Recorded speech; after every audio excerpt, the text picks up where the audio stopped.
আসসালামু আলাইকুম। প্রিয় দর্শক, সংসদ শুরু হওয়ার পর গতকাল 15 তারিখে যখন দ্বিতীয় দফা শুরু হলো, হাসনাত আবদুল্লাহ, এনসিপির সংসদ সদস্য হাসনাত আবদুল্লাহ একটা প্রশ্ন করলেন শিক্ষা নিয়ে, এবং তিনি জানতে চাইলেন যে এই যে বিভিন্ন স্কুলে এখন লটারির মাধ্যমে ভর্তি করা হয়, এটা ঠিক না। উনি বলতে চাইলেন এবং বললেন এটা ভর্তি পরীক্ষার মাধ্যমে নেওয়া দরকার।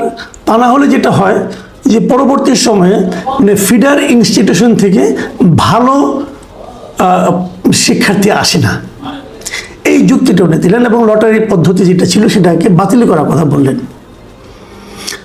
জবাবে আমাদের শিক্ষামন্ত্রী মিস্টার এহসানুল হক মিলন, আমার খুব পছন্দের লোক, ওনার সঙ্গে আমার ব্যক্তিগতভাবে একটা সম্পর্ক আছে। এইভাবে আমি যখন ইউনিভার্সিটিতে পড়তাম, যে হলে থাকতাম সেই হলে উনি নির্বাচিত ছাত্র সংসদের ভিপি ছিলেন, সে হিসেবে আমার সঙ্গে খুব ভালো সম্পর্ক। উনি খুব ত্বরিত ব্যবস্থা নেওয়া দিতে অভ্যস্ত, আগেও দেখেছি এখনও দেখি।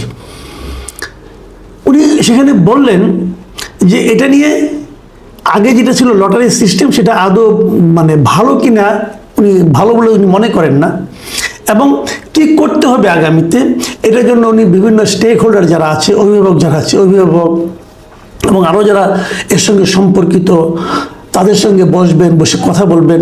তারপরে এটা নিয়ে সেমিনার সিম্পোজিয়াম করবেন, তারপরে মাননীয় সংসদ সদস্যদের সঙ্গে কথা বলবেন, এবং তারপরে একটা জনমত সৃষ্টি করবেন, এবং জনমত সৃষ্টির মাধ্যমে আগামী শিক্ষাবর্ষে কিভাবে ছাত্র ভর্তি করতে হবে সে ব্যাপারে তার সরকার একটা সিদ্ধান্তে যাবেন। আমার কাছে এই কথাগুলো ভালো লেগেছে কেন আমি সবসময় বলে থাকি, একটা বড় যখন কোনো সিদ্ধান্ত নেবেন আপনি, এবং যে সিদ্ধান্তের সঙ্গে অনেক মানুষ জড়িত, অনেক লোকের ভবিষ্যৎ জড়িত, অনেক লোকের জীবন জড়িত, সেই সিদ্ধান্তগুলো কমন সেন্স দিয়ে নেওয়া উচিত না। আমি বহুবার বলেছি যে কমন সেন্সটা খুব জরুরি একটা বিষয়, বাট কমন সেন্স দিয়ে বড় কাজ করা যায় না। বড় কাজ করার জন্য দরকার এক্সপার্ট লোক, অভিজ্ঞ লোক, বিশেষজ্ঞ লোক। তো ওনার কথা আমার কালকে পর্যন্ত পছন্দ হলো। আজকেই দেখলাম উনি একটা প্রেস কনফারেন্স করেছেন, এবং সেই প্রেস কনফারেন্স করে বলছেন যে আগামী বছর থেকে এই লটারি পদ্ধতির ভর্তি প্রক্রিয়া থাকবে না। আমি বিস্মিত হলাম একটু এই কারণে যে উনি যে চট করে না করে দিলেন এটা থাকবে না, তো সেটা উনি এর মধ্যে কার সঙ্গে কথা বললেন? উনি তো বললেন যে উনি স্টেক হোল্ডারদের সঙ্গে কথা বলবেন। উনি কোন অভিভাবকদের সঙ্গে কথা বললেন 24 ঘন্টার মধ্যে? উনি কোথায় সেমিনার সিম্পোজিয়াম করলেন? উনি কার সঙ্গে আলোচনা করলেন? যারা নাকি শিক্ষা বিষয়ে এক্সপার্ট তাদের নিয়ে বসেছিলেন, কবে বসলেন? যদি বসলেন তাহলে সেটা আপনি গতকালকে বললেন না কেন? তার মানে উনি আজ রাতে গত রাতে ওখান থেকে বেরিয়ে এসে একা একা চিন্তা করেছেন, অথবা দু একজন বন্ধু বান্ধবের সঙ্গে কথা বলেছেন, অথবা যাদের সঙ্গে ওনার সম্পর্ক আছে তাদের সঙ্গে কথা বলেছেন, এবং তারপর কমন সেন্সের ভিত্তিতে আজকে ডিক্লেয়ার করে দিলেন যে কোনো লটারি পদ্ধতি আর থাকবে না আগামীতে, এবং ভর্তি পরীক্ষার মাধ্যমে হবে। প্রাইমারি স্কুল থেকে ভর্তি পরীক্ষার মাধ্যমে হবে। আমি এখন কয়েকটা প্র্যাকটিক্যাল কোয়েশ্চেন করি আপনাকে, এবং আমি সবাইকে জন্য এটা বলছি। ধরেন ক্লাস 1-এ একটা ছাত্র, সে কি ভর্তি পরীক্ষা দেবে? তার মানে স্কুলে আসার আগেই তাকে পড়াশোনা শুরু করতে হবে। যদি সে 5 বছর বয়সে ক্লাস 1-এ ভর্তি হয়, তার আগেই তাকে কোচিং করতে হবে, পড়াশোনা করতে হবে, কারণ তাকে একটা ক্লাস 1-এ ভর্তির জন্য একটা ভর্তি পরীক্ষা দিতে হবে। একটা শিশুকে আপনি কোথায় ঢুকিয়ে দিচ্ছেন একবার খেয়াল করেছেন? আপনি যেভাবে ভাবেন একটা শিশু কিন্তু সেভাবে ভাবে না। এই বিষয়টা কিন্তু আপনাকে খেয়াল রাখতে হবে। একটা শিশু প্রতিযোগিতার কথা ভাবে না, একটা শিশু আনন্দের সঙ্গে শিক্ষা লাভ করতে চায়। আপনি কোন জায়গার পদ্ধতি এখানে আনছেন? একটা শিশু কি হবে আপনি ক্লাস 1-এ বুঝতে পারবেন? আমি মিলন ভাইকে বলবো, এবং অন্যান্য আপনাদের যারা শুনছেন তাদের সবাইকে বলবো, ভাবুন তো ক্লাস 1-এর যে ছেলেটা অথবা যে মেয়েটা, যে আপনার যে সহপাঠী ক্লাসে ফার্স্ট হতো, সে এখন কোথায়? সে কি এখনো ফার্স্ট হয়ে চলেছে? যে শিক্ষার্থী আপনার যে সহপাঠী ক্লাস 2-তে ফার্স্ট হয়েছিল সে এখন কোথায়? যে 3-তে ফার্স্ট হয়েছিল, 4-এ ফার্স্ট হয়েছিল, 5-এ যে বৃত্তি পেয়েছিল সে এখন কোথায়?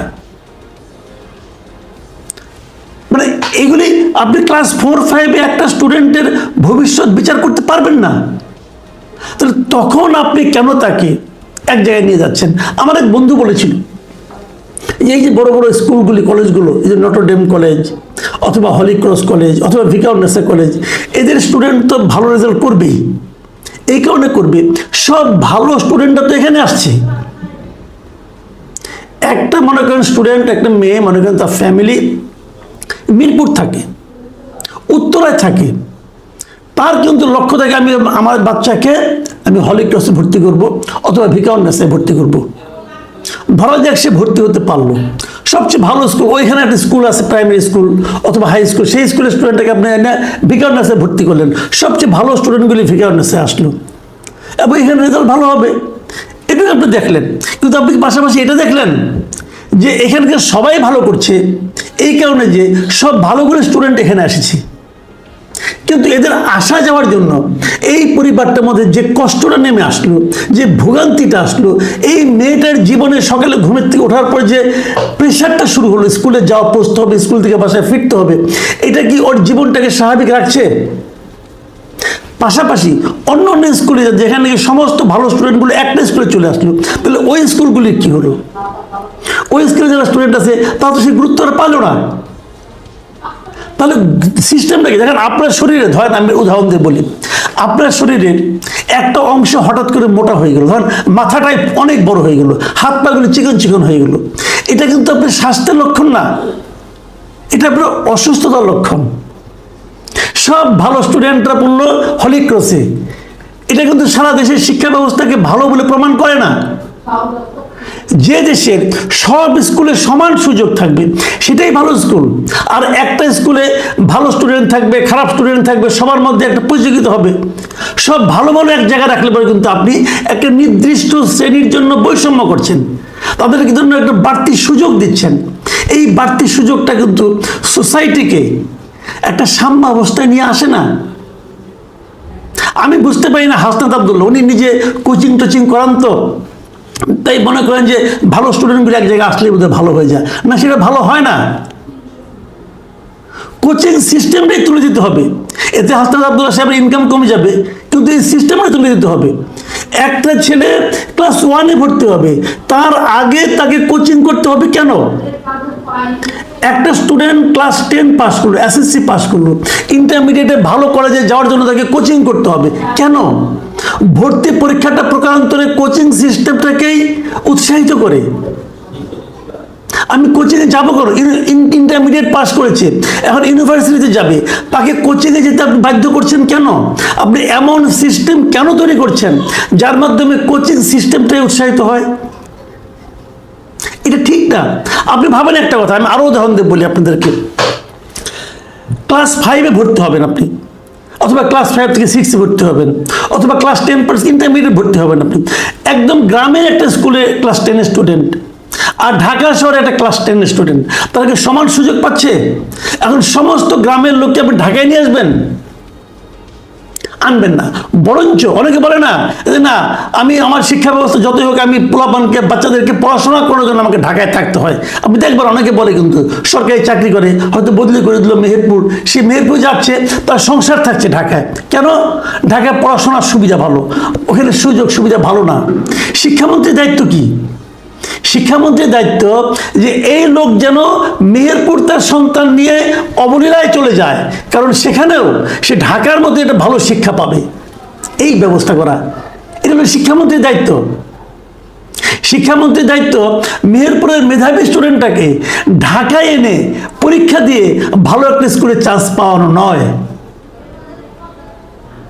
আমি আমার নিজের জীবনের অভিজ্ঞতার কথা বলি। আমার বাবা সরকারি চাকরি করতেন। আমি ক্লাস 1-এ পড়েছি যশোরে, 1, 2-তে, 3-তে পড়েছি টঙ্গীতে, এখান থেকে গেছি টাঙ্গাইলে, টাঙ্গাইল থেকে গেছি জামালপুর। আমি কিন্তু অনেক স্কুলে ঘুরেছি, ঘুরে ঘুরে ঘুরে পড়াশোনা করেছি। আমি ঢাকা শহরে এসেছি ইউনিভার্সিটিতে ভর্তি হওয়ার সময়, এর আগে আসিনি। আগে কিন্তু এতটা বৈষম্য ছিল না, তারপরেও এসে কিন্তু আমি টের পেয়েছি আমি বৈষম্যের শিকার হয়েছি। আগে এতটা বৈষম্য ছিল না, এখন বৈষম্যর মাত্রা আকাশ পাতাল হয়ে গেছে। সরকারের উচিত হবে এই বৈষম্যটাকে দূর করা, এবং বৈষম্য দূর করার একমাত্র পদ্ধতি হচ্ছে যে ভর্তি পরীক্ষা তুলে দেওয়া। স্কুলে ভর্তি, একটা ছেলে ক্লাস 5 পাস করলো, এর অর্থ হলো সে ক্লাস 6-এ পড়ার যোগ্যতা অর্জন করলো। সে কোন স্কুলে পড়বে? যেখানে তার বাসা, সে বাসার আশেপাশের স্কুলগুলিতে পড়বে। যদি বাসা থেকে স্কুলে যাওয়া আসায় তার 3 থেকে 4 ঘন্টা নষ্ট হয়, তাহলে সেটা স্টুডেন্টের জন্য কোনো অনুকূল পরিবেশ তৈরি করলো না। ওয়াকিং ডিস্টেন্সে স্কুলে তাকে পড়তে হবে। সেই ব্যবস্থাটা করার জন্যই কিন্তু লটারি সিস্টেম হয়েছিল। এটা কেন করা হয়েছিল? দেখেন, গ্রামে কিন্তু এই প্রবলেমটা নাই। এই প্রবলেমটা কেবল ঢাকা শহরে এবং বড় বড় শহরগুলোতে, যেখানে নাকি নামি দামি স্কুল আছে। স্কুল নামি দামি হবে কেন? সব স্কুল সমান মানের হতে পারবে না কেন? এটা করার দায়িত্ব হলো শিক্ষামন্ত্রীর। শিক্ষামন্ত্রীর দায়িত্ব একটা স্কুলকে বড় করা, একটা স্কুলকে ভালো করা, আরেকটা স্কুলকে ছোট করে দেখানো। এটা শিক্ষামন্ত্রীর দায়িত্ব নয়। শিক্ষামন্ত্রীর দায়িত্ব, আমি শিক্ষামন্ত্রীকে বলবো, ভাই কয়েকটা জায়গায় একটু ঘুরেন, একটু খবর নেন। পৃথিবীর বেস্ট শিক্ষা এই মুহূর্তে বলা হচ্ছে ফিনল্যান্ডে। একটু ফিনল্যান্ডে যান, আপনি যে দেখেন ওখানে কিভাবে শিক্ষা হয়। আপনি তো দীর্ঘদিন আমেরিকায় ছিলেন, আপনি দেখেন ওখানে কি ভর্তি পরীক্ষা হয়? আপনি তো আমেরিকায় ছিলেন, আপনি বলেন। বাড়ির আশেপাশে স্কুলে স্টুডেন্টরা যেতে, স্টুডেন্টদেরকে পাঠাতে শিক্ষার্থী গার্জিয়ানরা আগ্রহ বোধ করবে, এই যে পরিবেশটা তৈরি করা, এটা শিক্ষামন্ত্রীর কাজ। গাজীপুরের ছেলেকে, গাজীপুরের মেয়েকে ঢাকায় ভিকারুন্নেসে পড়ানোর জন্য ওই ফ্যামিলি ঢাকা শহরে একটা বাসা ভাড়া নিয়ে থাকা, এটা শিক্ষামন্ত্রীর কাজ না। আমি খুবই হতাশ হয়েছি মিলন ভাই, আমি সরি টু সে, আমি আপনার উপর অনেক শ্রদ্ধা রেখে কথাটা বলছি। আপনি আরেকটু খবর নেন, আরেকটু যোগাযোগ করেন, যে কথাটা কালকে বলেছিলেন সেটা করেন। সবার সঙ্গে বসেন, স্টেক হোল্ডারদের নিয়ে কথা বলেন, বিভিন্ন দেশকে দেখেন। তারপরে এই নিয়মটা আওয়ামী লীগ করেছিল, অতএব বাদ দিতে হবে। তারপর আপনি আবার সে মানধাতার আমলে চলে যাবেন। কালকে বললো, আজকে সিদ্ধান্ত দিয়ে দিলেন। এই তড়িৎ সিদ্ধান্ত কিন্তু আমি মনে করি আখেরে ঝামেলা তৈরি করতে পারে। প্রিয় দর্শক, আমি চাই এটা নিয়ে আলোচনা হোক। আপনারা